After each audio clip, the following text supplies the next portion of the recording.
जाति प्रथा का विनाश यानी annihilation of caste Bharat Ratna Baba Saheb doctor Bhimrao Ambedkar द्वारा लिखे गए उनके श्रेष्ठतम एवं प्रसिद्ध ग्रंथों में से एक है। इसका प्रकाशन वर्ष 1936 में हुआ था। इस ग्रंथ में तत्कालीन जाति व्यवस्था का घोर विरोध किया गया है। साथ ही साथ उस समय के धार्मिक हिंदू नेताओं का भी विरोध किया गया है। यह ग्रंथ एक ऐसे भाषण का रूप है जिसे बाबा साहेब को सार्वजनिक रूप से पढ़ने का मौका नहीं मिला। ये भाषण बाबा साहेब ने जब लिखा था, जब लाहौर के हिंदुओं के एक संगठन जिसका नाम जात पात तोड़क मंडल था ने उन्हें यानी बाबा साहेब को अपने वार्षिक सम्मेलन में मुख्य भाषणकर्ता के रूप में आमंत्रित किया था। दोस्तों, पिछली वीडियो में बाबा साहब द्वारा कुछ जातिगत उदाहरणों से जात पात तोड़क मंडल को समझाया, बताया कि किस प्रकार उच्च समझे जाने वाली जाति निम्न समझे जाने वाली जातियों का सामूहिक रूप से व खुलेआम उत्पीड़न करती है। इसी कड़ी में बाबा साहेब ने मुसलमानों सिखों के सापेक्ष हिंदुओं को कमजोर करने वाली व्यथा को लिखा है।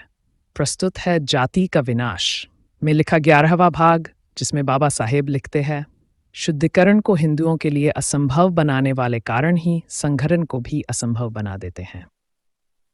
संगठन के पीछे का विचार यह है कि हिंदू के मन से वह डर और कायरता को निकालना जो उसे मुसलमान और सिख से अलग करती है और जिसके कारण वह खुद को बचाने के लिए विश्वासघात और चालाकी के निम्न तरीकों को अपनाने के लिए मजबूर हो जाता है।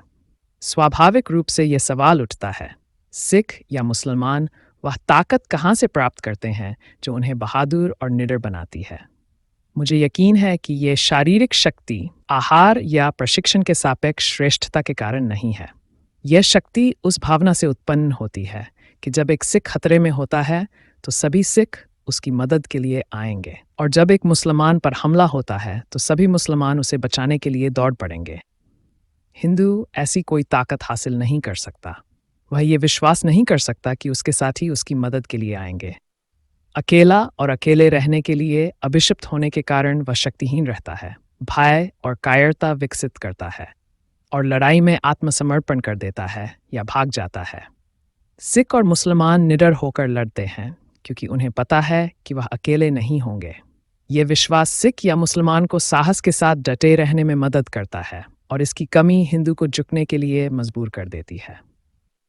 बाबा साहेब आगे लिखते हैं, यदि आप इस मामले को और आगे बढ़ाएं और पूछें कि सिख और मुसलमान को यह विश्वास क्यों होता है और हिंदू को सहायता की संभावना में इतना निराशा क्यों होती है, तो आप पाएंगे कि यह अंतर उनके सामूहिक जीवन के तरीके में अंतर से आता है।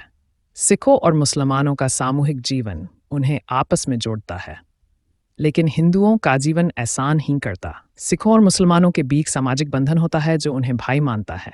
हिंदुओं के बीच ऐसा कोई बंधन नहीं होता और एक हिंदू दूसरे हिंदू को अपना भाई नहीं मानता।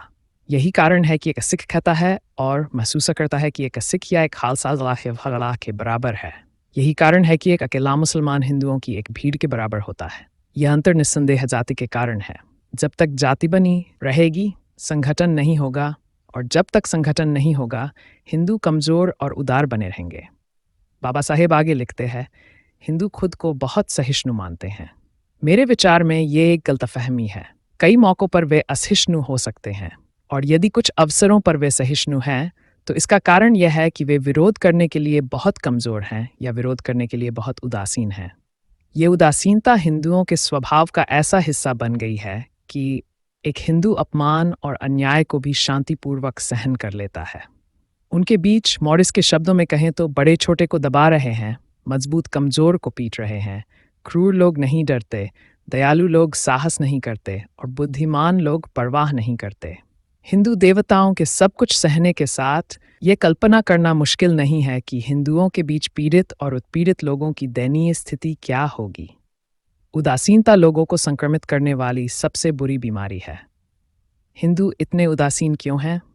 मेरे विचार में यह उदासीनता जाति व्यवस्था का परिणाम है, जिसने संगठन और सहयोग को असंभव बना दिया है, भले ही वह किसी अच्छे कारण के लिए हो।